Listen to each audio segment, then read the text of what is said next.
Vamos então, agora é o momento da aula de matemática. Iremos aprender sobre tipos de fração na página 142 e 143 do livro de matemática.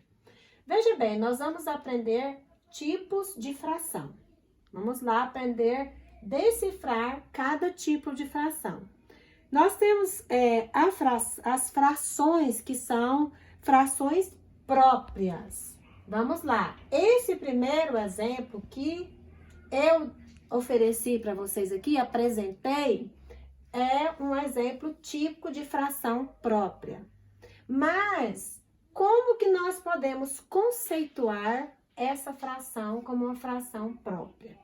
Primeiro, a professora já falou para vocês que vocês precisam aprender e já aprenderam a relacionar o gráfico, que é a figura, que é o desenho, com a fração. Então, aqui a professora representou o gráfico e a fração. O que eu quis fazer com esse exemplo? O que nós já fizemos nas aulas anteriores. Fazer essa relação, tá? Eu posso representar a fração com o gráfico e posso fazer o contrário, certo? Porque nós usamos frações no nosso dia a dia. Bom, a fração própria ou as frações que são próprias, nós podemos conceituar como aquelas que representam números que são menores que 1, tá? Como que eu posso fazer essa separação, essa classificação? Eu tenho que saber que na fração própria, o numerador é menor do que o denominador. Essa é uma regra básica para você classificar a fração própria, as frações que são próprias. Numerador é menor do que o denominador, a fração é própria. Aqui está a representação. Eu tenho um inteiro com 2 partes e uma dessas partes foram tomadas. Bom, o segundo exemplo para classificação das frações são as frações impróprias. Então, eu tenho a própria e agora vamos conhecer a imprópria. Vamos ao conceito da fração imprópria ou frações impróprias.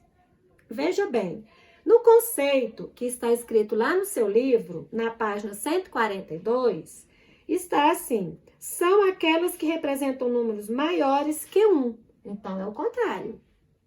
Aqui vai representar um número maior do que 1. Então, eu vou precisar de mais de um inteiro, né? Porque a fração exige que eu tenha mais de um inteiro. Ou seja, para que fique mais fácil, a fração imprópria é aquela que tem o numerador maior do que o denominador. É o contrário da própria. A própria tem o numerador menor do que o denominador. E a imprópria tem o numerador maior do que o denominador. Por isso, exija que eu tenha 2 inteiros. Ambos com o mesmo tamanho. Vamos para outra classificação. Nós vamos para as frações aparentes, que é um pouquinho mais complexa, então, bastante atenção. Se precisar, volte o vídeo aí para trás, para que vocês possam assistir essa parte novamente. As frações aparentes, vocês precisam prestar bastante atenção nos gráficos relacionando aos números. Então, a fração aparente ou frações aparentes são aquelas cujo numerador precisa ser múltiplo do denominador.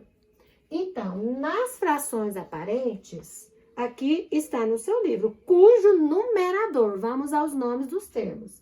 Então, o numerador na fração aparente precisa ser múltiplo do denominador.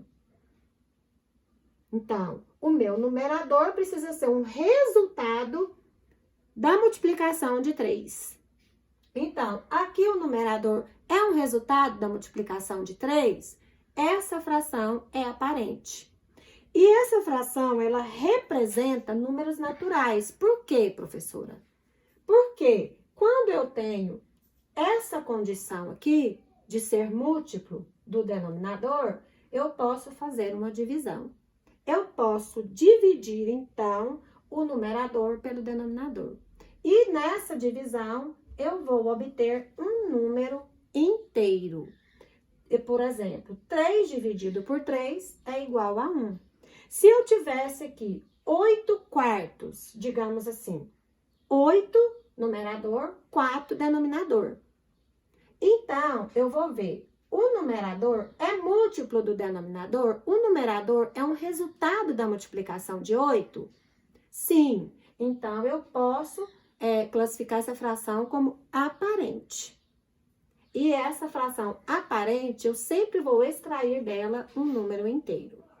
Certo? Nós temos aí o Navegando pela Informação, na página 143, que tem algumas dicas muito importantes para vocês. Nós falaremos dessas dicas do Navegando pela Informação, que trazem assuntos a respeito de curiosidades, né? De algumas dicas, alguns macetes, para que nós possamos realizar as nossas atividades com mais exatidão.